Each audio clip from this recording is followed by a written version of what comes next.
The wind carried the smell of blood only for a heartbeat before the cold ate it whole. Jon Snow lifted his head and let it pass over him as a wave, as steady and indifferent as any sea. The pines breathed. Snow whispered down through their needled crowns, and the world beyond narrowed to a white hush, a lantern's circle of sight around the men in their fur cloaks and the wolves padding like spilled shadows at their heels. Ghost ranged ahead. His one torn ear made him look always a little wary, as though he listened to a world most others could not hear. When he paused, the red of his eye turned back as if to ask, "Are you listening now?" Jon was. The cold did not bother him much any longer. It lived in his bones the way grief did. Out here it belonged, at least. It had a shape. He pushed through the drifts until his boot struck a rock, then angled down into a hollow where he knew a stream threaded beneath black ice. Another 2 steps and he saw it, the stag lying crooked as a root. It had died of some wound that was not a hunter's wound. No fang marks, no arrow, no spear. The hide around the chest had gone tight and slick with old frost burns, as if the cold had pressed a hand down too long. White rime crawled outward from its heart like veins reversed. "Another one," Tormund said behind him. He had the knack of walking softly for a man so broad, a bear who had taught himself to tread like a fox. His breath smoked. He squinted at the dead stag and frowned. "They die fast. No meat comes right from it. Not for the dogs. They won't take a bite. Not even your beast." Ghost did not growl. He did not need to. He touched his nose to the stag's shoulder, drew back, and turned away with deliberate distaste. "It's not the rot," Jon murmured. "It's wrongness." Tormund snorted. "Every crow word for wildling sense is a fence post for something you don't want to name." He made the sign some free folk used against sorcery. 2 fingers scooped from brow to chest. "Wrongness, then, if you like." The others came up, 4 women and 3 men, rope-thin from winter but wary-eyed and quick. They were free folk and welcomed him among them now, though they still called him Crow sometimes with a grin he had learned not to flinch at. The boy at the end was young, with a hawk-weathered face and a rawness that had nothing to do with the cold. Jon remembered himself in that hunger and did not find it comforting. "No tracks," one woman said, looking up at the sky. "Nothing bigger than hair. Birds went quiet 2 miles back." Jon nodded. "We go quiet too." They did, slipping through the trees, leaving the stag where it lay under its gathering shawl of snow. Ghost loped ahead again, his white shape almost too pure for this world, like a page left blank while the rest of the book had been burned. Jon watched him as he walked, counting the breaths between those moments when the world thinned around him and he felt a tug. A thread hauled through his blood north. It had started after the long night's end, after the dead had fallen like shattered frost and the blue fires had gone out of the world as if someone had closed a door, after the shouting and weeping and the hapless smiles, after the ashes of one queen and the crown on his brother's head, after the gates of darkness had opened and then, so simply, shut. He trudged the wild again because it was where he had last felt honest, and because the north without watchers felt wrong, as if a hearth had been left untended. He came out here because the song of the wolves in his chest was a kind of peace. He came because there had been nowhere else to go, and Ghost had turned his head north as if the word home had always meant wind and pine and the pale circle of stars. The snow lightened, and they came upon a stand of younger birches, the bark slick and papery with rips like peeled skin. Here a crow had torn its own breast open against a shard of ice and lay with its wings stretched as if in flight. The black feathers rhymed, each shaft a pin of crystal. Jon crouched and touched 2 fingers to it, then pulled away, skin stinging. He did not know the old spells, the prayers that the greenseers might have whispered, the words the maesters called superstitions and the free folk called respect. He knew how to bind wounds and build fires that lasted, and sometimes, when the night was deep as a well and Ghost slept with his head on Jon's foot, he knew how to slip sideways inside the wolf's dream and look with his eyes. The first time that had happened, he had not meant it. He had closed his eyes in the lean-to with snow packing every crack, listening to Tormund's snore and the long grumbling breaths of the dogs. And then there had been a sound. Not a sound, a scent tasted as if it were audible. Cold metal and milk, the air before a storm. A heartbeat he had wearied of and yet cherished. Ghost. He had followed it. It was like stepping from a cold bath into a hot one or the other way around. Shock either way, but he had gone. Then he had been staring at the world through red. He had drawn breath, and it had come full of fur and blood and old bone. He had stepped, and his foot had not sunk but floated, each pad splaying, each claw curt and clean. He had been warm to the core. John, some flick of the thought at the back of the skull, had smiled then, and the wolf had smiled without teeth. It had lasted a few moments only, and when he was himself again, all his senses were wanted things and the cold bit to the quick, and he could not sleep for hours. It had come easier since. He did not speak of it. He had learned that much. Out here you did not name a gift to death unless you wanted it stolen. The youngers, as Tormund called them, had eyes that drank greedily. The wild beyond the wall taught you to covet every small edge. John kept his edges wrapped. A raven broke from the birches. Ghost's head went up. His body went very still. John hit the snow without thinking and felt the lin. He snapped taut within him. The quiet was total. Then he smelled it even before the shift in the air. Iron and fire. A camp. They moved into the trees with the slow certainty of men who had lived too long to give their lives cheaply. Tormund gestured, and the spearwomen fanned to either side. John did not need to speak. Ghost went low, nose flicking, breath silent. They heard the voices before they saw the fire's pallor. Told you, someone was saying, the voice thin with fear. It's followed us 3 days. The birds would not come and the dogs pissed themselves. Oh, piss yourself then. It eats fear, said a woman's voice. Light another branch. 3 figures hunched around a low blaze under a windbreak of bent saplings and branches that had been artfully laid. Snow packed onto them to turn sleet to a drip and diffused breath into a fog. The woman had one eye, the other socket a nest of puckers and scar tissue. Her hair had gone white in streaks, as if winter had combed her with its own hand. Another woman was a girl, really, with a hairlip that made her mouth seem always surprised. The third was a man John would have called old had he not seen older. His hands shook as he held them to the fire. Tormund stepped out first, his hands empty. If your dogs piss themselves, he called. They're cleverer than most men. The woman's head snapped up. The 3 went very still in a familiar way. The old man reached for a knife hidden under the lean-to without moving his eyes. Ghost slid out beside John and stood, jaw loose, head down in a line that other wolves would read as not a threat unless. The old man froze, and then the knife hand drew back empty. Free folk, the woman said, easing her voice as if she had never been afraid in her life. And yours is the white one. She studied Ghost. That's one of those storied dogs from down south, isn't it?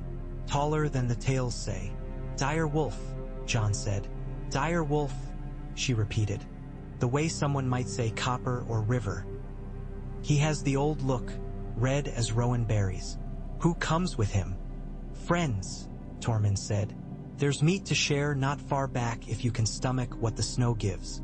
We've seen carcasses go wrong in these parts. You've seen it too. The woman lifted her chin. Seen and felt.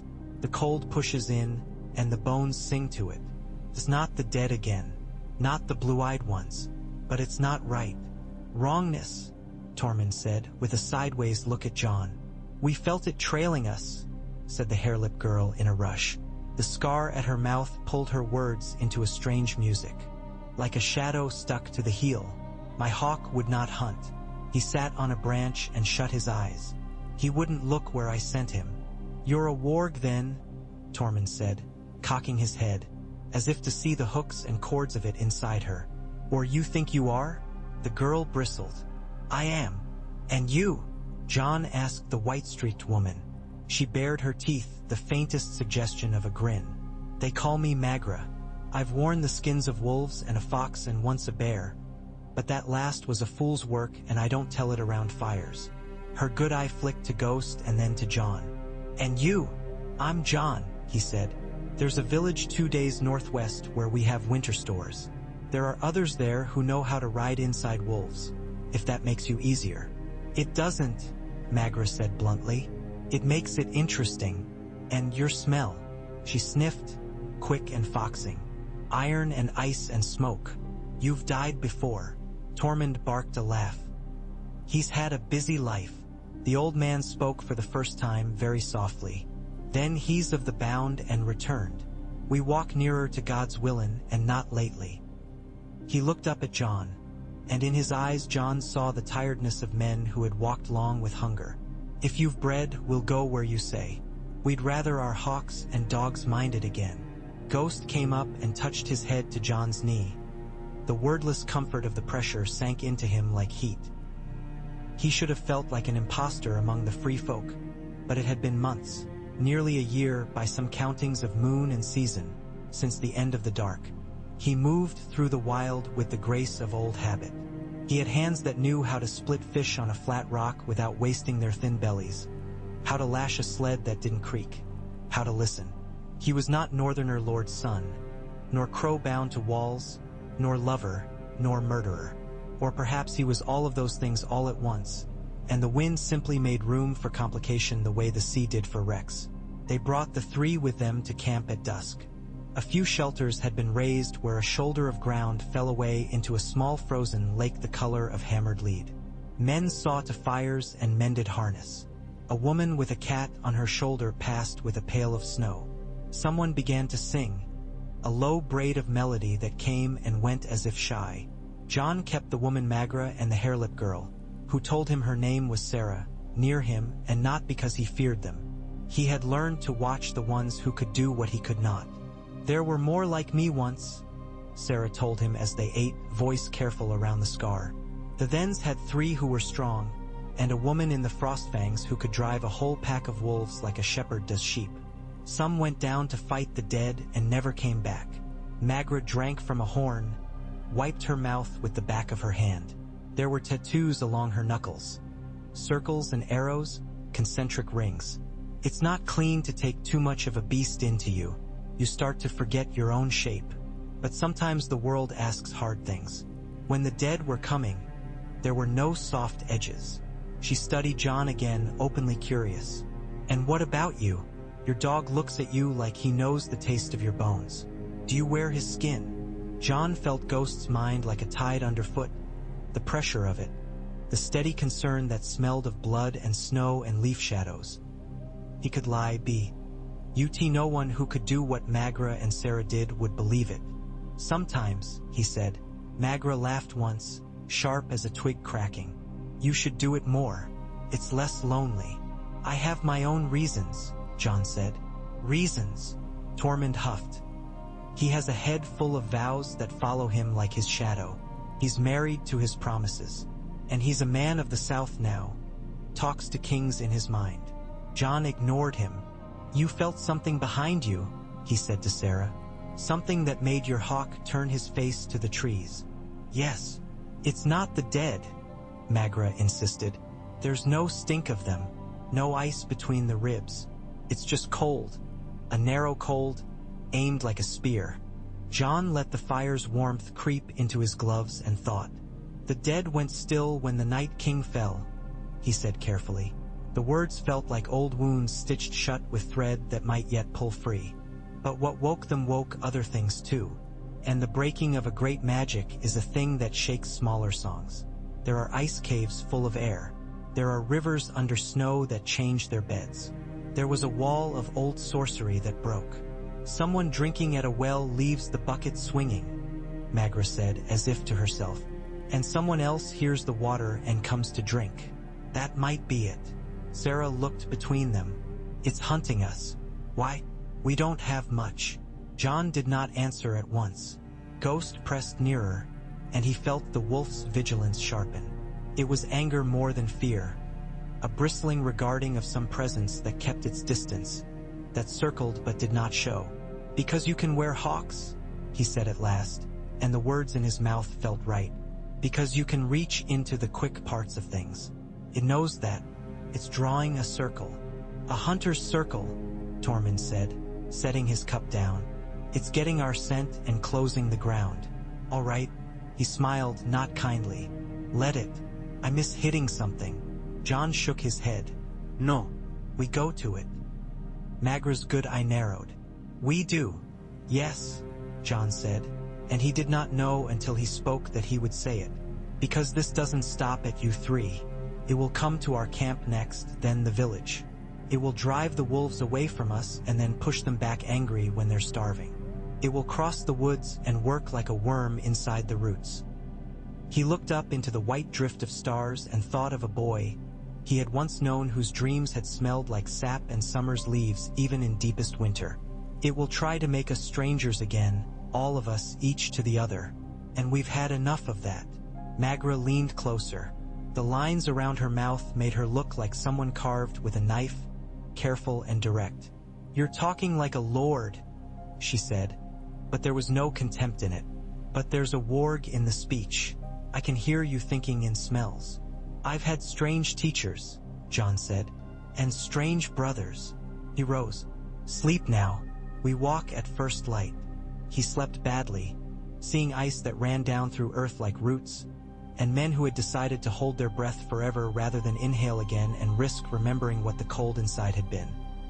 He woke in the hour before light, when the snow's blue went deep and the trees seemed like ghosts themselves. Ghost had not moved all night. The wolf's wakefulness was a wall against the dark. John put his hand on the warm back. Hair rose under his palm. A wordless sound shuddered through his chest and then settled. He wanted to sink into that steadiness, to be nothing but a clean mouth and fast body, the world simple and bright around him. He could, with the smallest thought, find the river of ghosts being and step in. He didn't, not yet. They set out with the light like fish through weeds, moving purposefully but without haste, as if their passage from one place to the next could be invisible if only they believed it enough. There were no tracks but theirs and the faint pads of foxes from 2 nights ago. Once a raven followed them and then turned away, offended by some address the air had made to it. Around noon the wind shifted and the smell came down from the north. They stopped as one body. It was not rot, not life gone off. It was winter, but winter made narrow, as Magra had said. Winter being spiteful. That way, Sarah said, her voice very small. Ghost went first. They followed the dry riverbed until the trees thinned and the land opened to a small concavity cupped like a hand. Snow lay oddly smooth there, unmarked except for one track tracing a spiral. No paw or hoof made that. It looked like someone had pushed a hoop around the bowl and then moved it inward, round and round, to the center. What's under the snow? Tormund muttered. A stone, Magra said. A stone where once a fire burned cold. John did not ask how she knew. His stomach had tightened, not in fear but something like recognition. He had dreamed this curve. They spread out, careful. The youngers held their spears high. The old man stood with his long knife bare and resting against his thigh. He was not trembling now. The tremor had been hunger or winter's pain. This was different. Back to back, John said softly. No one runs. The circle held. They waited. The wind sighed through the trees and then fell still. In the quiet there was a sound that was not sound, the feeling of a thought aimed like a spear. John tasted iron and old snow on his tongue. Fury, abrupt, rose in him. He pushed his hand against Ghost's back without thinking, and the wolf leaned into it. Then the thread, the shift, the step. The world brightened. Cold became flavor. All things focused. A tremor beneath the snow, slight and skittering. The sharpness of Magra's breath, the wildness of Sarah's heart. The way Tormund's heat bled richly into the air like meat scent.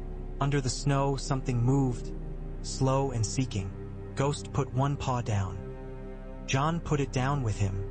The sensation of the pads against snow was a joy so clean it was alm. Pain. The wolf lowered his head, and something in the hollow shifted, curious, pale. It was not a beast, carried no animal smell. It was thinner than that, as if made from frost and intention. Ghost snarled. The noise threaded through John's bones. He felt the thrust of the sound come from a place where his own voice had no license. The thing down there paused. Out, John said. The word nothing like a word in Ghost's mouth, and the thing flinched, came up. The snow rose as if a breath had blown under it, then cracked like a shell. A shape lifted itself from the center of the spiral. John had seen men made from ice once, terrible and beautiful. This was neither. It had no face. It was the idea of a face. It had no hands. It had touch. It was the narrowing of winter made into a body by the want of being one. It reached for Sarah first. Perhaps it knew she was young, or perhaps it simply touched the nearest quickness. Her hawk screamed. John did not think.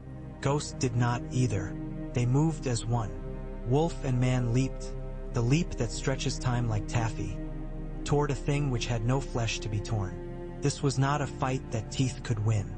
John felt the wrongness glide towards them like a slick branch in water. He pushed, not with muscle but with will, through Ghost's eyes and into the narrow cold. The world went white at the edges. The thing resisted. It had no mind in the way men did, but it had purpose, and that was sharp. He set himself against it, used Ghost's rage like a wedge. Red pressed into white. He smelled the old thornbush scent of the weirwoods, the faint blood sugar of their leaves. For a bare instant, the thing faltered, as if something had told it no. John shoved then, with everything he had not named in himself, and the cold broke. The sound it made was a crack like ice failing under weight. It left nothing behind but a brittle wind that fell flat and then was gone. The spiral in the snow blew soft and disappeared. John stood panting hard over nothing. Ghost shook himself, a fast, annoyed shudder, and looked around as if disappointed to have lost what he wanted to bite. Sarah's hawk came down out of the trees without being called and landed on her wrist, trembling. "What was that?" One of the younger said, not to anyone. Magra's good eye was very wide. She was breathing fast, but there was an odd yearning joy mixed into her fear. "A remnant," she said, voice hoarse. "A shard left over when the big thing broke." She glanced at John. "You pushed it out. I felt you." He could think of nothing to say. There was a clear place inside him where a blade fit conveniently, and someone had slid one in and then taken it out again. He felt fine. He felt empty. Tormund came to him and clapped a huge hand around the back of his neck like a father would. "Well, there's a tale for a fire." He sniffed the air. "And sometimes men like stories with names. You have one." John looked at the smooth snow where the wrongness had been. "A cold thought," he said. "Better to be done with cold thoughts," Tormund said contentedly. "Let's go tell the dogs." They returned to camp with no more spirals and no more strange quiet falling like a blanket. That night everything breathed again, the fire, the men, the dogs. There was a hum John hadn't realized he'd been missing, a small life music of things doing what they were meant to do. He sat with Magra and Sarah and listened to the girl tell the same story from 3 angles. Her hawk's fear, the smell in the air, the way John had moved like a wolf. Magra watched him the whole time with that one sharp eye. "What would you do next?" she asked when the girl finished and wandered off to sleep wrapped with her hawk under her cloak. "Next," John said, "I want to see a weirwood." Magra stared a beat. "There are few north of the wall now," she said. "Some were cut long ago for warmth. Some were burned when men grew frightened of the cut eyes. There's a stand in the Frostfangs at the edge of an old lake that smells like iron." "We'll go there," John said. Tormund groaned. "It's a shit of a walk, and the paths twist if you look away from them. The Frostfangs hold grudges. But a man must take his pleasures." He squinted at John's face. "You've the look you get when you plan to lay stones on stones and call it a lodge." John almost smiled. "We keep finding these cold thoughts. If one came to Sarah, more will find others like her. Wargs, skin changers, people the winter remembers. I think we're part of some old order that only half remembered us. It was not all dead things and darkness. There were watchers before us, and not watchers on a wall alone. If the world forgot them, we can remember."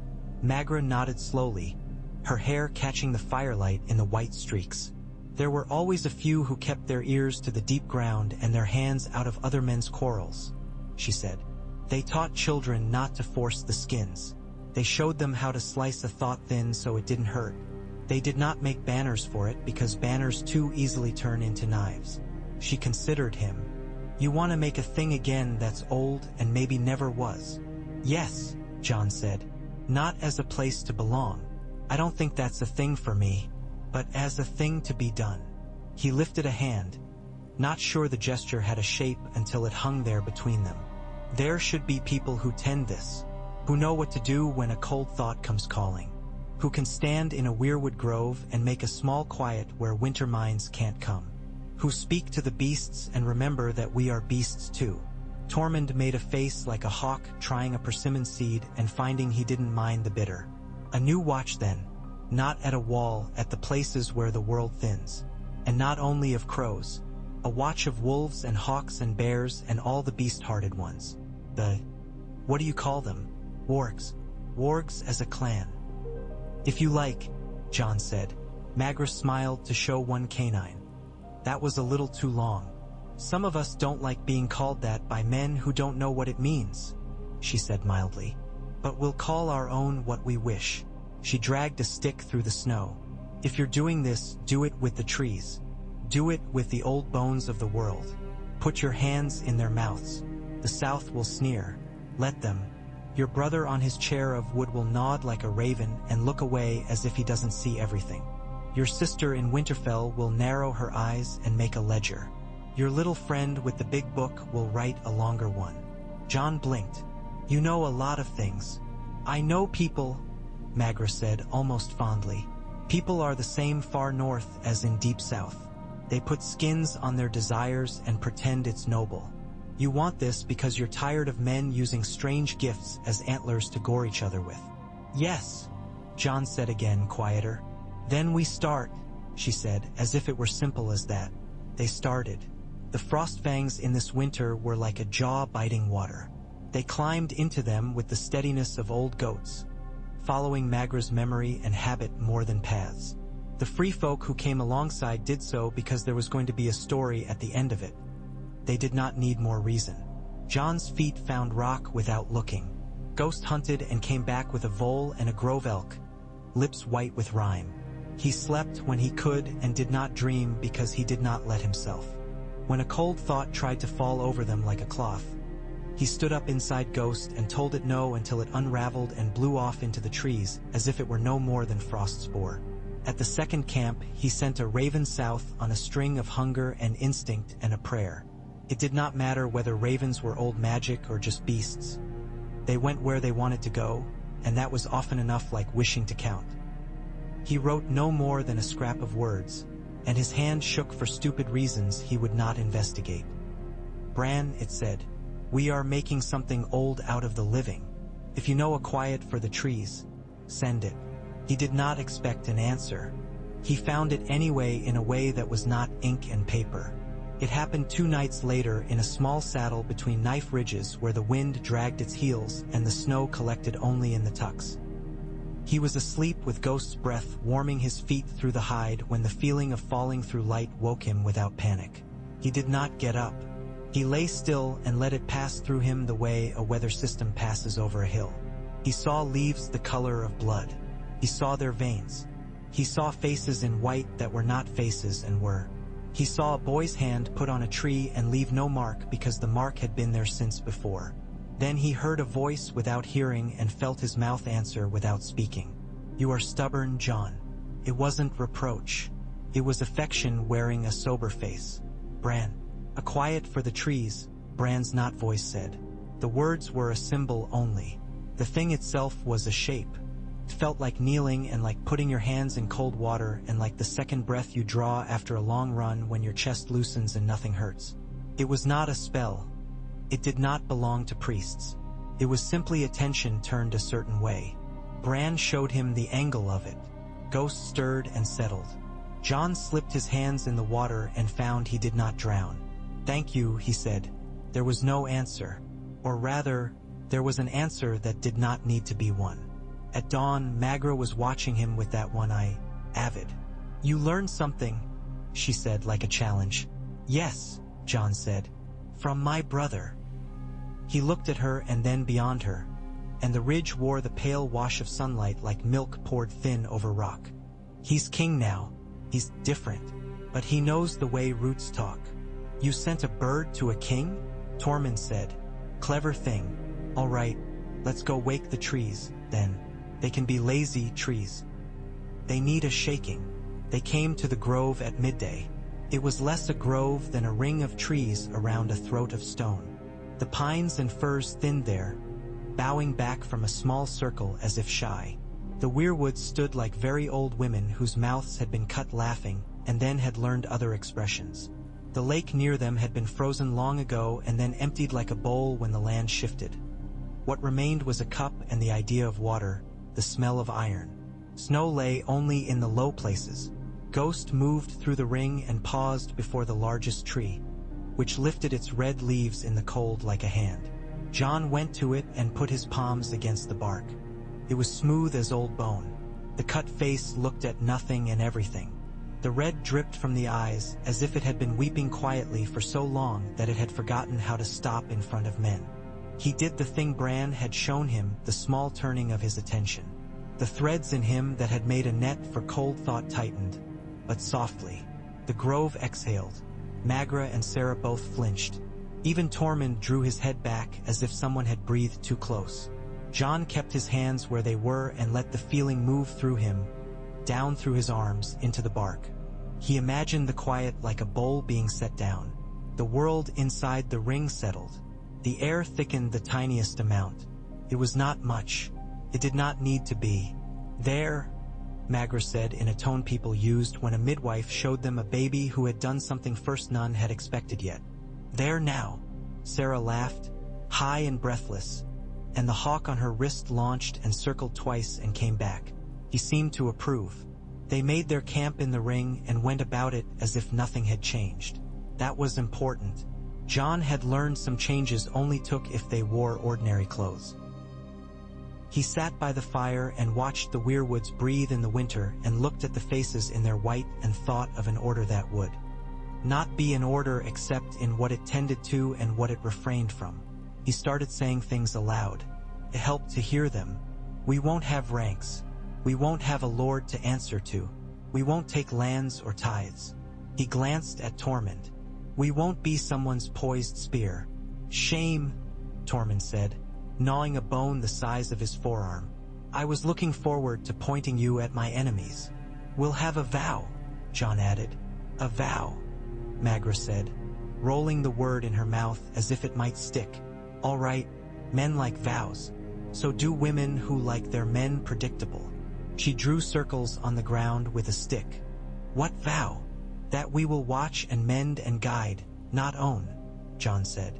The words came as if someone else had written them in a book and he was now reading them where the letters had been burned into the page. That we will turn our gifts toward the living, the beasts and the trees and the people, and away from the hunger of any one man or woman or house or crown. That we will speak to lords where we must, but we will not serve their squabbles. If we must take a side, we take the side of what breathes. And when breath isn't enough, Tormund said, when some little lordling sets the woods on fire to roast an army, what do? Tell him it's not polite to burn birds. We make it harder, Jon said, and his mouth made a shape he had not planned but knew. We send the birds away. We flood his kindling. We walk his hounds into the wild and keep them there. We take the teeth out of hurt where we can. And if someone like me decides he wants to wear 6 skins and take a village for himself because he can, Magra asked not gently. Then we stand him down, Jon said. We put him to a choice. Stop or be stopped. Magra's grin was fox-quick. You're making enemies already. I like this better every moment. Tormund, Jon said, go down to the village at Deep Creek. Tell them there's a place here now where the trees will hold a quiet. If one of theirs starts seeing with hawks or hearing with wolves, they can bring them to us. We'll show them how not to burn themselves. Tormund raised his eyebrows. You're not going to ask me? He was smiling. I just did, Jon said. Tormund grunted as if in pain. All right, you sad-eyed goat, Sarah said, shy and fierce at once. Will you teach me? Jon looked at her face and saw a loneliness that had the shape of his own. He nodded. Yes, he taught poorly at first. He had learned late how to slip, and much of what he knew was shaped by Ghost. by the particular lodge of bones and muscles and blood, by a mind that was quick and simple and profound where it was simple. Sarah did not belong to a wolf. She belonged to a hawk. Her problem was not intensity but the opposite. Her attention flapped and fled. Magra helped, pinning her young impatience down with stories of better mistakes. "You have to put your mind into the angle of his wing," Magra told her. "Into the little curl of air that holds him. You can't shove. The shoving is for wolves. Hawks let you fall or they don't." They were at it when Tormund returned with 3 children and a man who looked as if he had not slept. "They've heard about your nonsense," he announced cheerfully. "This one's boy speaks to cats he hasn't met yet. This girl chews raw meat and tells you what the deer think about it. The little one smells weather before it happens. No one thinks she's a witch. They just think it's useful to know what the sky does." The man came forward, blinking. "If it would make her less afraid at night," he said roughly. "If she knew what the wind is saying instead of thinking it's a ghost." John squatted so he was level with the small girl. "Do you want to learn?" he asked. She nodded, solemn. "If you make the bad smells go away, I can show you how not to swallow them," John said. "Sometimes smells are only messages. You can let them pass." There were others. The stories reached north and south, as stories do when they are most inconvenient. A woman came out of the Skirling Pass with a bear's patience in her eyes and asked to sit with the trees a while. A then boy with webbed fingers who dreamed of fish he had not caught and then woke with his mouth full of scales tended the fires and listened more than he spoke. A quiet stripling who had eyes like marsh water and a tangle of brass charms came from the neck with a letter of introduction written on nothing, as Cranagman preferred. "My father told me to see you," the stripling told John. "He said you would not laugh." When he mentioned a wetland lord's name that men south of the neck sometimes said and sometimes only suggested, John blinked and nodded and made room. "The boy had green dreams," he said. "It meant he smelled things in the world that would be later. He had to learn how not to chase them until he fell into bogs. War did not arrive. The South pretended not to notice them. Or perhaps it did and chose not to send any kind of envoy. A raven arrived once with a roll of parchment and a seal John did not open for 3 days because he feared it would contain either an invitation or an order. When he did open it, there was neither. The parchment held a sketch of a bear sleeping while ivy crept around it. Under that was a single sentence in a precise hand. "The woods will be grateful for better neighbors, John." He turned the paper and found a smudge that might have been ink and might have been sap. He knew whose hand that was. He burned the parchment and kept the idea of it. A second bird came later, a dove, not a raven. He didn't know what to make of that until he saw the fine paper and the clean, brisk penmanship and laughed. He could see Sansa's face as she wrote, thoughtful, wry. Not because he had warped her, God forbid, but because her manner carried in the strokes. The dove's message spoke of a store of salt and cured meats she had sent north beyond the watch, and the names of a few households that had boys and girls who woke, screaming when the owls all turned their heads the same way. She did not ask for anything. She did not give orders. She merely provided what was needed and arranged for the rest, like someone planning a winter. He wrote back briefly and told her the trees were well. He did not say he was. Sometimes at night he thought of a woman with hair like river soil and eyes like smoke. He did not visit that thought long. Ghost would creep up and lay his head on John's knees, and John would lay a hand on that stare-bright skull and think of the vow they had made, the one he would speak aloud soon when there were more to hear it. The cold thoughts did not cease. They seldom came as fully as the one in the spiral, but he felt them as you feel whether moving through the country like a whim grown purposeful. The children learned to ride their beasts gently, to speak, not to force, to turn gifts into tools rather than weapons where they could. When someone from far off misused what they had, wore a skin too long, pushed a wolf until it snapped at everything, rode a dog into a person to steal a thing they wanted. Magra went with a switch in her hand and a temper she saved for men like that. Sometimes John went too. He did not like the taste of other men's minds, even the smell of them as they heated up under anger. He did it when it mattered. They called themselves nothing. Outsiders called them the quiet, or the wolf school, or, when men were trying to be unkind, the beast nuns. John smiled at that against his will. Names like that made it clear they were being seen. In late spring, when the snow did not so much melt as withdraw with dignity, a man came to them with scars across his chest like claw marks and a mind that moved with a snake's cold, too self-contained. He stood at the edge of the ring and asked for John by name. Ghost did not like him. John did not either, which perhaps meant nothing. Dislike could be a mirror. The man called himself Herod of no village. He had eyes rimed with pale lashes and a smile so small it wasn't one. "I wore 6 skins once," he said, apropos of nothing, in a voice that made something in John's back itch. "One after the other until the last one was mine. Then I wore men. You cannot wear men if you want to stay a man. That's what they teach, isn't it? Your little order."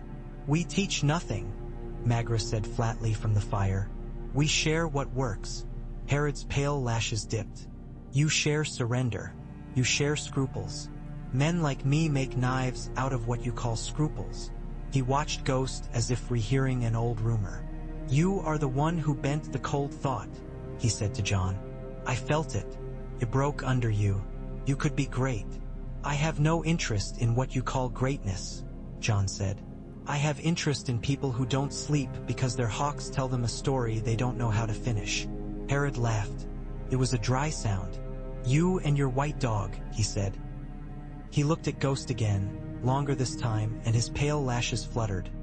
A little flicker a man might not notice if he had not once seen a boy's eyes go boiled white under an older boy's hand. John saw it. He stepped between them without moving his feet. "I wear him," John said, calm as he could make it. "But I do not own him." "You don't own your own skin by my count," Herod murmured. "Don't worry, I'm not going to try on your dog. I like my bones the way they are." He smiled narrowly and took a step back, his hands open. "I only came to see what kind of man you were. You're not the kind I'll have to worry about." He turned and went easy as a fox. "Bad meat," Tormund said. Magra did not smile. "He'll be back when he's hungry." He did not come to the grove again. He went to Deep Creek and then to North Pass and then to 3 villages on the farther side of the Notch where men and women have always lived on the thin edge of what's possible and what hurts. He left behind wolves with their lips peeled back from broken teeth and a boy with a stare that had gone wide because somebody else had stepped inside it and rearranged him. He cut the straps of their world one by one to see what would fall. John gathered those he had taught and those who had learned simply by standing near. He gave them weapons because refusing them would be vanity, and he had no patience for that kind of purity. He sent them out gently. Not to fight but to bind, to steady, to interrupt. "Don't take the bait," he told Sarah, who wanted very much to stab something. "Take the teeth from it. Bring the beasts away. Keep the people while the cruel man tires." He hunted Herod in a way that did not look like hunting. He didn't look for him at all. He followed the shiver in the air that soft hearts would call dread and old hearts would call the smell of a storm behind a ridge. Ghost went where buildings didn't go and wind went where men had no names for places. They found Herod on a ridge above the last village he had visited, looking down at smoke. Herod beside him had a brown bear as big as a hut, its winter fat still holding on. The bear's breath steamed in a green-smelling plume. Herod's mouth had a little pleased curl at the corner. "Leave," John said. It wasn't threat. It wasn't request. Somewhere behind him, Magra's bones turned to flint. Herod looked over his shoulder. "Lazy. You made a vow, they say," he said, "to not belong to lords, to not take sides, except you will make yourself a law. There's no difference here, except you've smaller chairs." John stood very still. He saw the huge rise and fall of the bear's shoulders. He smelled the heat of its blood through the fur, the musk of it, the old sleep scent. He felt Ghost tense down the line that ran to him like a tendon. He did not step into the wolf. Not yet. "You make fear," he said, "not law. The difference is something you can taste. Turn around and go into the wilder places, Herod of no village. Don't press the edges of people's houses." Herod smiled wide. "Are a show of gums now?" "No," he said lightly. He went into the bear. Someone who did not know what that meant might have thought he moved merely. John saw how the small room behind Herod's eyes emptied and the bear's immense space filled. Herod's mind took the bear by the scruff and shook it. John stepped into Ghost, fully. The world altered. It went simple and correct. There was a bear. It was an excellent bear. Bite and twist, tear the hamstring. There was a man inside the bear, cold and clever and wrong. Bite that, if it had a place. There were trees that would keep a secret if you moved through them friend-shaped. There was snow that still kept the memory of deer. There was everything and it all fit. Ghost went straight for the bear's throat because he loved John and the bear was an insult to that love. John turned him with the smallest thought. No. He drove Ghost low. The bear swiped. Ghost slid under and raked. The bear bellowed. A swat like a sledge took Ghost half off his feet. Pain lit clean and white. Good pain. Alive pain. Ghost's mouth filled with fur. He let go of what was not meat and took what was. He tore at tendons. The bear roared again, shaking snow from branches. His mouth opened to bite. Ghost drove his skull into its muzzle. Teeth clicked on his skull with an awful music. He felt the press, then the give. He felt blood. Herod's mind inside the bear didn't bleed. It had no blood. It had a kind of disgust, though, when it felt simple pain. That was a handle. John took hold of it and pulled. He did not have Bran's reach or Magra's old cunning. He had stubbornness. He set it against Herod's cleverness and made a lever of Ghost's fury. Herod snarled without sound. The bear faltered for a second. Magra and Sarah and the others did not rush in, not yet. But they changed the air. The quiet they had learned in the grove gathered at John's back like a cloak. It didn't push the bear. It pushed the man inside the bear where men could be pushed. Herod tried to step out, tried to run back into himself, but John held him, just for a breath. He didn't want to. He did it anyway. He made a narrow box of Ghost's attention and set Herod inside it. He could smell Herod's mind then, the way one can smell tallow.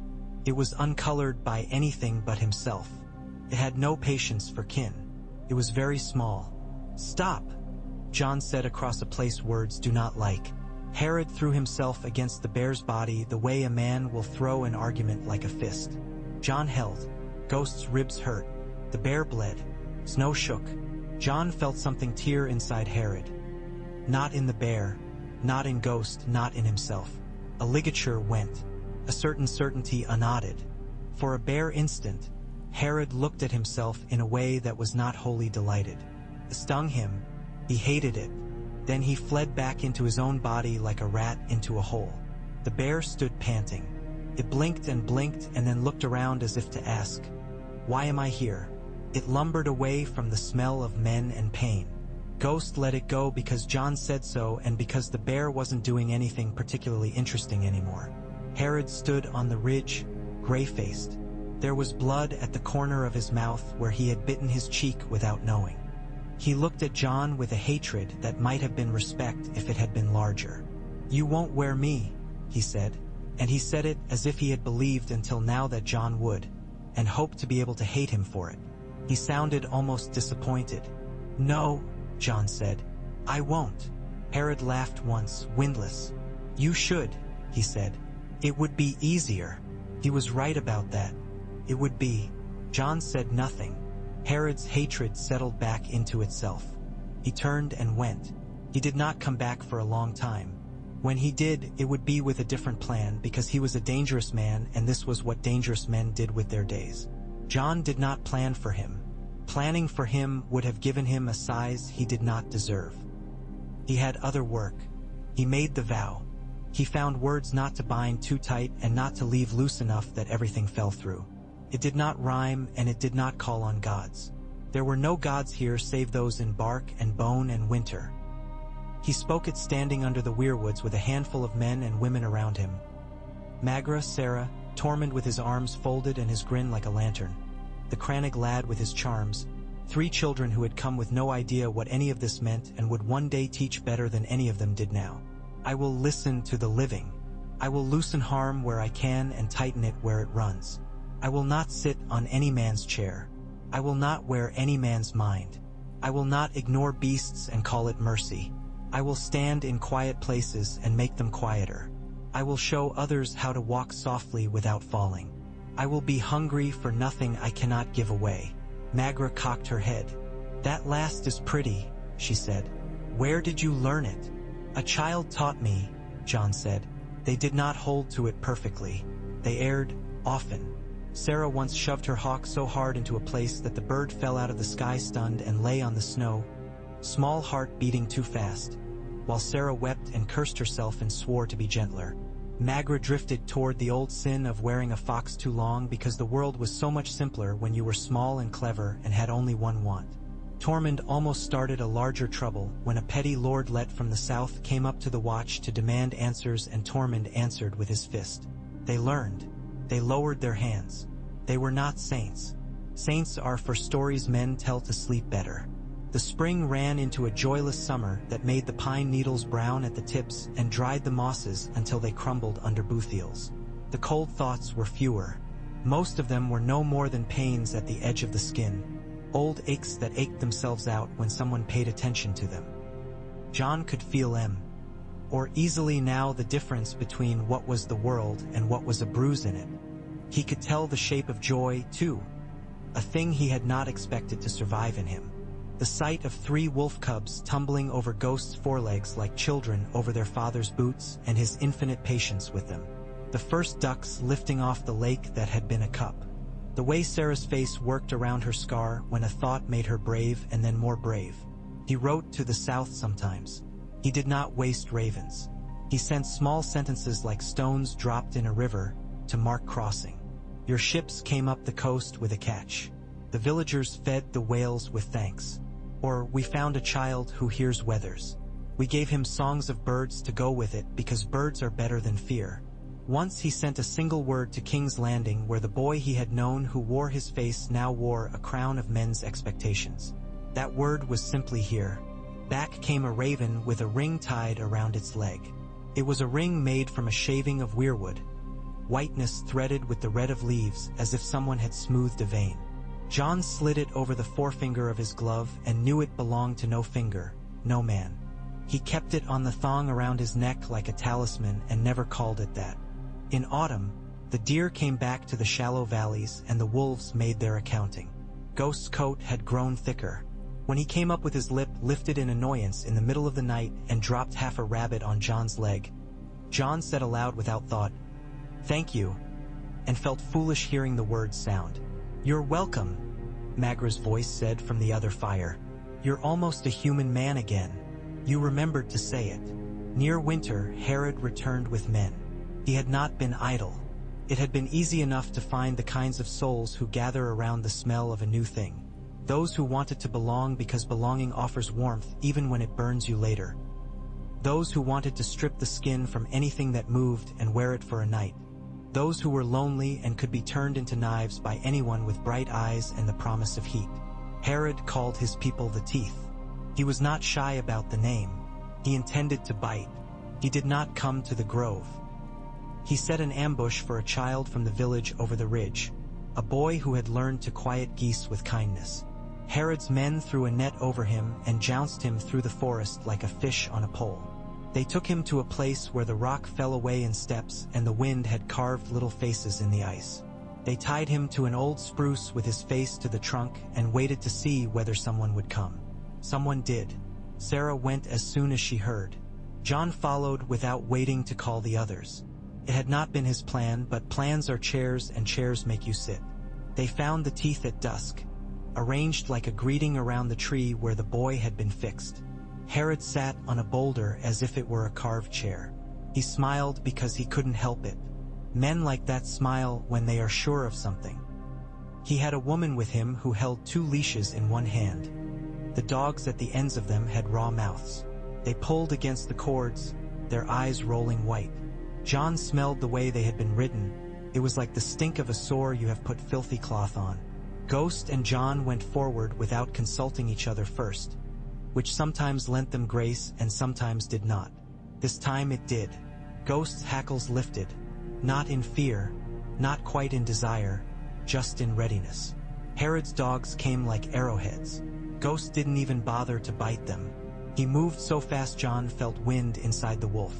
He juked left, then right, then went between them with a motion so economical it couldn't have been taught.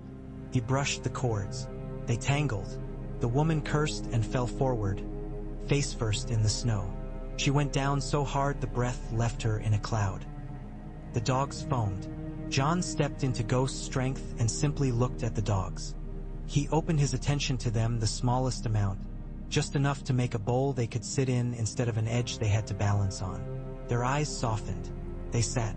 They whined. Their mouths stopped foaming. They lay down. Herod's smile didn't falter, but a muscle moved in his jaw. He spread his hands. "See?" he said. "You see how easy it is? You're already using the tools I said were yours. You'll be me within a year and arguing that your reasons made it noble." "No," John said. Herod flicked his eyes at Sarah, who stood with her hawk crouched and snarling on her wrist like an entirely different kind of blade. "You'll be her then," he said. "You'll be someone's knife without a banner. It's all the same. The world doesn't remember the difference." "Maybe not," John said. "But we do. That's enough." It was not enough, but it was a place to stand. The teeth came at them as a circle, swift and together, trained not badly. They had been taught by a man who understood that minds like theirs had to be fed but could starve on violence too if it came without a chaser of hope. Herod had promised them something better than hope. He had promised them ownership of their skins, of other skins, of the cold thoughts. That promise moved them like strings move marionettes. The fight was ugly. Fights are. They are always shorter in song than they are in the body. They end too fast on the one side and too slow on the other. Sarah's hawk did not go for eyes. He went for hands. He raked a wrist and sent a knife into the snow. Magra, who had caught up like winter does when it wants to, moved with a patience that made men bleed and think about it. Tormund arrived late, swearing, and used his broad shoulders like a plow to break the teeth's little ranks. John didn't want to kill men he could have instead gutted and left alive with less blood. He did anyway because he had made a vow to breathers, and so breathers were safer when other breathers stopped. He killed Herod second. He killed him cleanly. This did not help with sleep. He reached for Herod and found him already sliding away. Herod stepped into a deer not to fight but to flee. He went up a ridge light as a leaf. John could have followed. Ghost could have run him down and bit the delicate tendons behind his legs and brought him down screaming and purple with shame. John did not follow. He turned instead and cut the boy free and put a hand on his head. Heavy, steady. The boy drank a breath like a man who hasn't been permitted one for a while. He did not cry until he saw Sarah. Then he did. Sarah swore and held him without thought, her hawk flaring his wings and then folding them, patient. Herod would go south, John knew, where the pride of men grows differently and the trees have to learn other languages and fear has other flavors. He would sow his kind of belonging. There would be men who would buy it. There would be women too. John closed his eyes and did not wish him dead because he would not waste wishing on a man like Herod. He wished instead that other men would get better at tasting the difference between fear and hunger, between the wanting that made you cruel and the one that made you get up when you would rather not. He took the boy to the weirwoods and made him hold still while the winter breathed around him. He showed him the quiet. The boy went wide-eyed and then calm the way a hut settles in the wind. He slept without turning his head for the first time in weeks. Winter came with a sense of purpose. Snow settled and stayed. The village set its teeth into it and let the season chew and be chewed. The quiet, if that was what they were, hunted, mended, taught. They drew maps on bark with soot to show where a cold thought moved and where it would likely go. They left small offerings at trees, if only so the children would learn to think kindly about what did not have a face they could understand.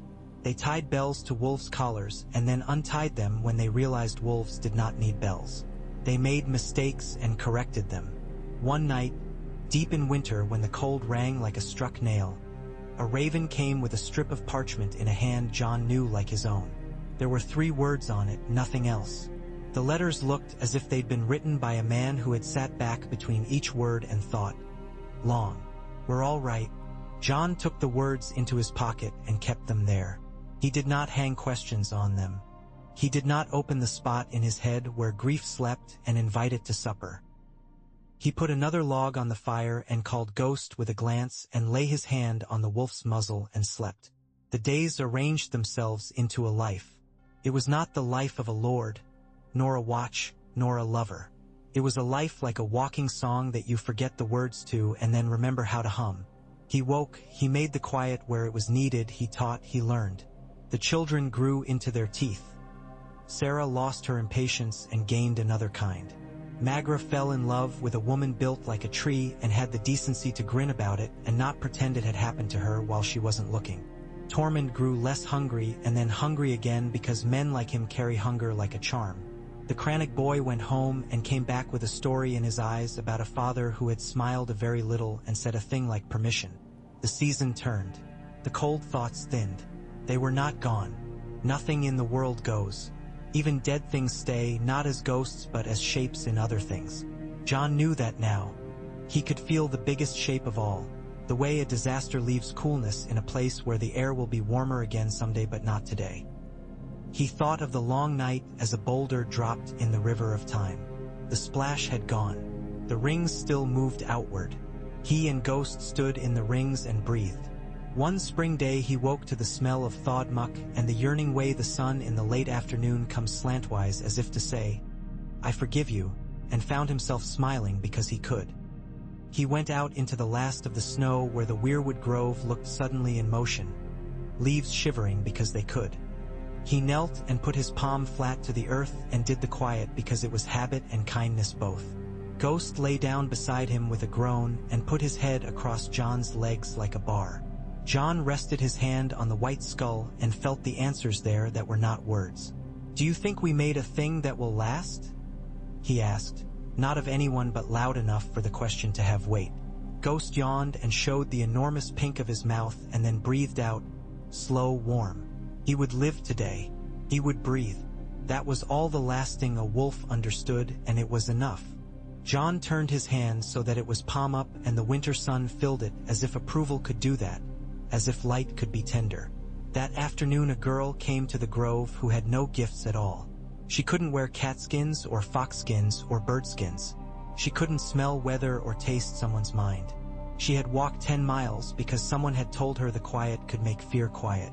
Her fear had nothing to do with winter. It had to do with a man who had been told his wants were bigger than hers. John taught her the quiet as if it were a song, and this time, he held very still while she found the note by herself.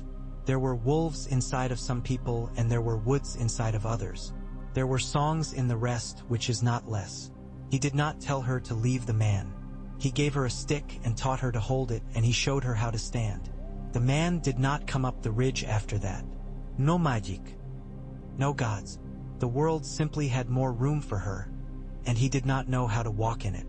Perhaps that was magic. John didn't much care what men called it. He sat that night by the fire while Mag R.A. told a story so shamelessly embroidered it was practically wearing jewels, and Tormund and Sarah argued about whether ducks can feel gratitude. The trees made the small sounds trees make, like old men clearing their throats so they can hear their grandchildren better. John held Ghost's ear in his fingers and rubbed the torn edge with gentle circles, and Ghost groaned and tipped his head and then rolled over like a dog to expose his belly in a gesture so unguarded that a few of the children gasped and then laughed for the sheer animal joy of it. He looked up and saw a raven come down on a branch like a thought returning, cocked its head and watched him.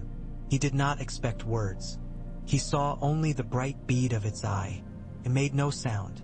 He saluted it with 2 fingers as if it wore a crown. When the raven flew, it went west. John watched it until it became part of the day and then part of nothing. He pictured a ship with its nose toward the far edge of maps and thought, go safe, and then corrected himself. Go wild. Come back if you like. He did not tether his wishes to that wind. He tethered them to the ground under him, to the people in his care, to the wolves and hawks and bears and boys and girls and Magra's laugh and Tormund's scowl and the weirwood's patience. He slept and woke and went to the work again the next day. There would be other Herods. There would be other cold thoughts. He would face them. He would make quiet and then move on. Ghost would hunt and then sleep with his head on John's feet, and the world would go on making itself into a shape that fit the living. Sometimes it would fit badly. That was why he was here. Years went by like wolves loping. Not slow, not fast. Sure. John's hair went gray at the temples under the fur of his hood.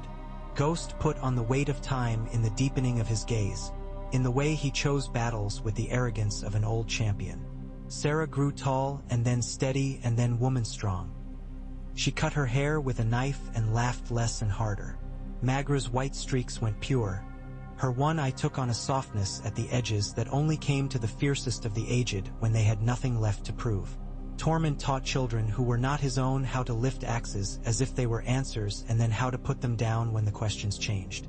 One summer a boy sent south to the Black Gate returned with a ring in his ear and told them the watch had dwindled to a handful of stubborn men and women who had learned to light a fire without scorching the stone. They had nothing much to watch for, and yet they watched because that is what they had promised to do. John went down and drank with them in the hall and did not feel like a ghost among ghosts, much as he had in other days. He sat in the spot where once he had eaten gruel and looked at the wall of ice that had been breached and did not grow back and thought, good, let some things not return. He went north again because that was where his feet knew to go. He went home because the word home had finally found some space for him. The quiet never stopped being a small thing in a large world. It did not become a kingdom or a church. It was better at being unnoticed than a kingdom, worse at being useful than a church. It was enough.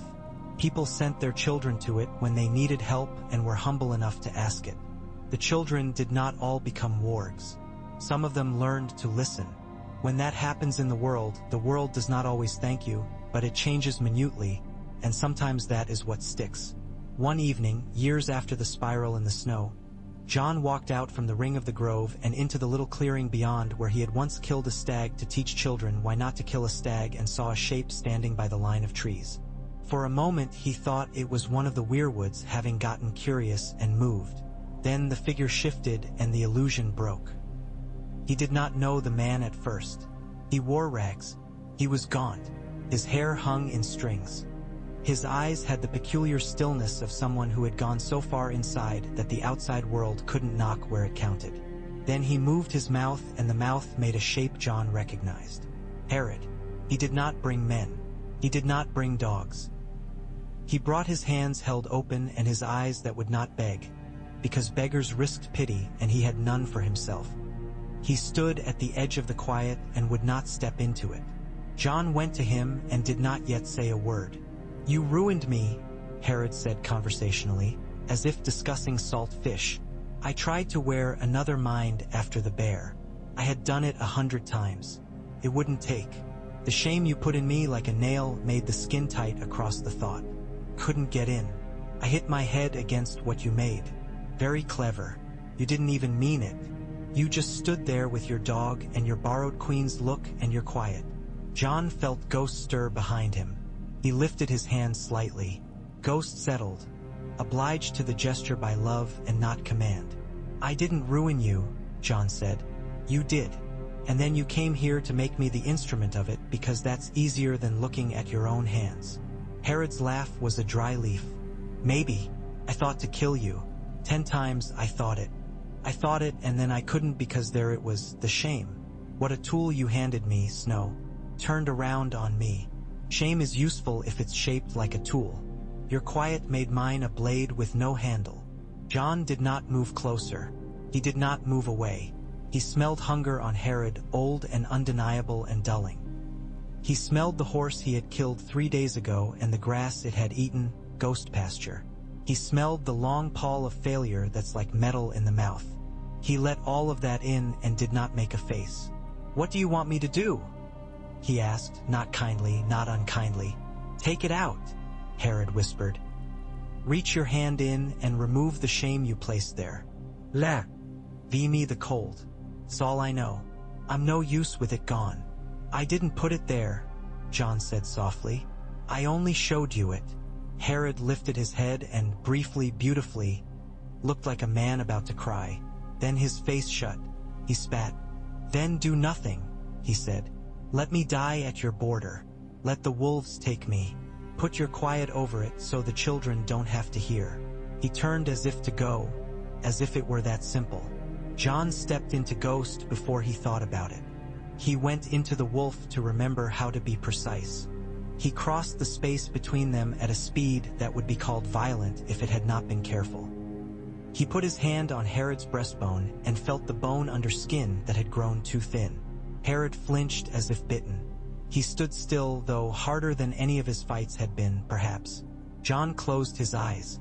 He did the quiet as if Herod were a tree. He did not try to make it any stronger than that. He did not try to remove what was there or add anything. He just made the small bowl and set it down inside the other man's chest. It was not his to transport. It was only his to show. Herod's breath came in a gust that sounded like love and nothing like it. He staggered. John's hand pressed harder because it had to. He felt the shame rearrange itself by an inch. He felt the cold Herod had wanted rearrange itself by an inch. The two came to sit next to each other like neighbors who had decided not to poison each other's wells. Herod made a sound that could have been a laugh and could have been a grief too large for a man to hold. He stepped back. "I'll go now," he said, in the tone he had once used to sell ruin. He sounded almost human. The almost was the point. It had been all that ever would be. John nodded. "Go." Herod went. He did not become a friend. He did not become a saint. He did not stop hurting people because that is not what men like him do because someone touches their chest once. But he did not ride dogs anymore. He did not wear men. He avoided the places where the quiet lay like a field. That was enough. No story would sing about that.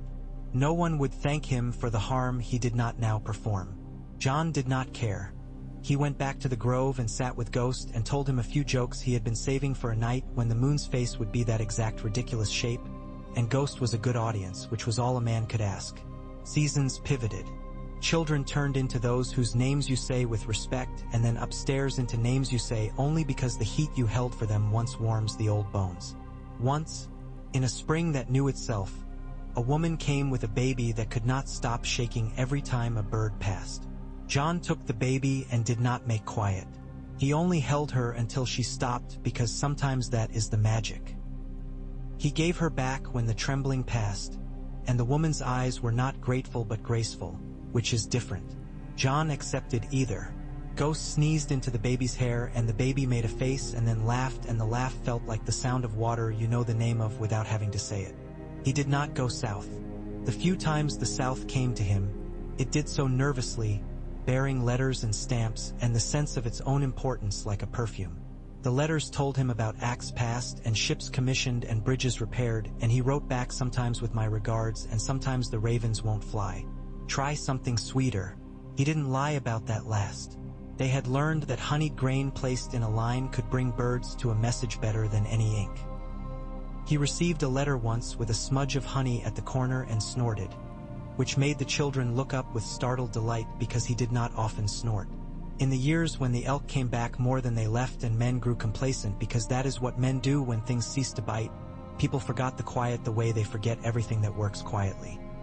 John did not mind. Magra minded a little in a way that made her snide on days when the weather changed. Sarah did not mind at all because she had been a hawk inside and had learned something about pride in falling. All through it Ghost stayed. He grew old as wolves do, not unhandsomely. He favored one leg after a certain fight with a boar that had not wanted to be a lesson. He learned to sleep deeper. He learned to wake in a second like a strike of light. He and John remained attached by a thread no knife had been found that could cut. People said, when they were being romantic and lazy, that they were one being in two skins. John knew the truth was both smaller and bigger. They were two beings who had learned to share a certain wing of their souls without owning it. When Ghost died, he did it like snow falling off a branch. Suddenly and without embarrassment. He breathed out and did not breathe in. He was warm and then not. John had known the day was near because Ghost had been clean with his body that morning, eaten all his meat, drunk all his water, made no mess. Just as wolves will, he had chosen to go neat. John put his head against the white skull and said nothing. He did not call Ghost back. He would not have even if he could have. Love means you let the beloved die when dying comes. Magra sat with him and pretended to be interested in a knot in her glove. Sarah put 3 candles by Ghost's side and then pushed them away because they seemed like the wrong ritual. Tormund went out and cut a hole in the snow that was exactly the size of the wolf. There was no priest to wise it, no song to insist. They put Ghost in the earth because that is where everything goes that has ever shaped itself to the world. The weirwoods lifted their leaves in a wind that had not been there a moment before. Jon hoped that was hello and not goodbye. He did not ask it to be either. He pressed his hand to the white earth and did the quiet one last time like a charm against loneliness. It worked. Not. He went back to the fire and sat. After, the world rearranged itself around the absence. It has a talent for that. Jon kept the thread at his throat, the weirwood ring, from his brother, and the habit of listening and the work. He did not laugh more. He did not laugh less. He taught a boy to stop pushing a dog, and a girl to let a hawk go when the sky wanted it.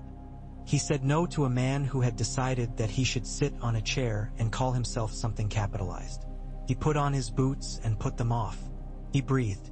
Sometimes in the middle of the night, in the small hours when the sky is a strict friend. He would wake because he had dreamed of snow's sound and think, if I turn I will see a white shape at my feet. He turned. There was none. He would put his hand down anyway, shaping it to the ghost of a skull, and feel nothing but warmed air. He would kneel and sleep on the ground, and that helped. In time, children who had once been small brought their own children to the grove. They told them stories that took the truth and dressed it in better clothes.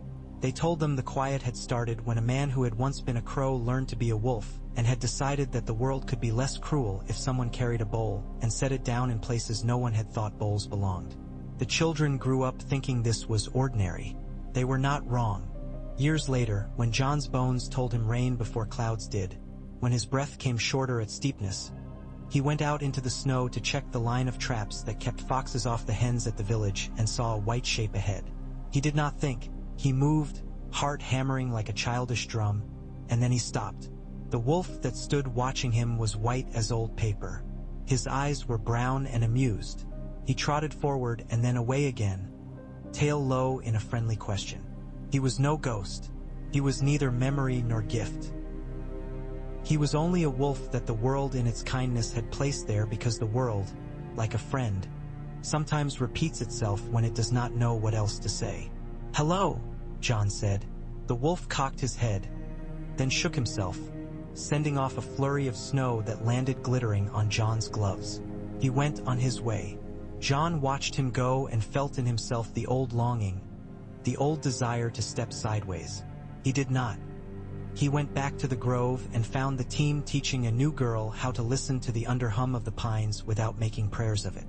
He stood for a while in the door and watched them. He stayed. On the day the first thaw water ran under the old lake and the ice sang that thin, ringing song it does when it knows it will break and doesn't mind, Jon climbed the ridge above the weirwoods and looked down at the wide living country. He thought of all the men he had been and all the skins he had not worn. He thought of kings and chairs and women whose eyes had been the wrong place to rest his mind for very long. He thought of vows, one after another, and how every vow is a correction a man makes to his own wandering. He breathed out and felt the cold leave his lungs like a decision. He went down again and sat with the children and told them the story of the first cold thought, how it made a spiral in snow, how when it rose it had no face, and how the answer to it had not been a blade but a being made of breath and red eye and sharp joy. He told them that the order they were trying to make was not made of banners or stones but of acts. He told them that when the world goes wrong, you can be a part that goes right, and sometimes that will tug the rest into a better shape, and sometimes it will not, and you do it anyway. They listened as if the listening itself were the story. Night came early. The trees made their patient noises. The fire hissed and popped and turned wood into brightness and smoke. Jon made the quiet again and set it down in the circle like food. People took what they wanted from it and left the rest. He sat with his palm up toward the sky and let the cold collect in it, and then visited the warmth of his other hand on it to say, "There, don't be foolish." He watched his breath. He watched the children's breath. He watched the last light go out of the sky and then the first light of stars come into it, as if the world were taking turns. He stayed. He would stay until he could not. The Order of Wargs, if anyone insisted on calling it that, and sometimes they did, went on. It was not his, not after the first workman's days of it. It belonged to the children. It belonged to the wolves and hawks. It belonged to the day-to-day, the compost of habits that make a place livable. When men praised it, he nodded and went to fix a fence. When men cursed it, he nodded and went to talk to a boy who had his head in a fox. It weathered his aging. It would weather his death because the world has practiced with that. Once, toward the end of an unremarkable winter, he went out into the snow alone and lay down on his back and looked up into the particular blue-white glare that comes when the sky and the ground agree to make sense, and laughed at nothing and everything. He spread his arms wide and let the cold come into his old bones like a temporary visitor. He thought of a wall made of ice and of a wall made of words and of the space between them where he had finally found the room to stand. He spoke to the air then, to the wolf who had once put his head on John's foot and refused to move while the night kept moving, and what he said was not for stories because it had no shape. But it was a good sound. It made the cold seem less sharp for a little while. When he got up, the imprint of his body in the snow looked like nothing at all. He stepped around it on his way back to the grove because he had the courtesy to let such small likenesses be. In the trees, the children were arguing about whether owls would fly if you told them jokes. He smiled because the answer to that had once been yes, and he hoped it would be. Again, he tucked his hands into his sleeves, went down the slope, and did what work needed doing.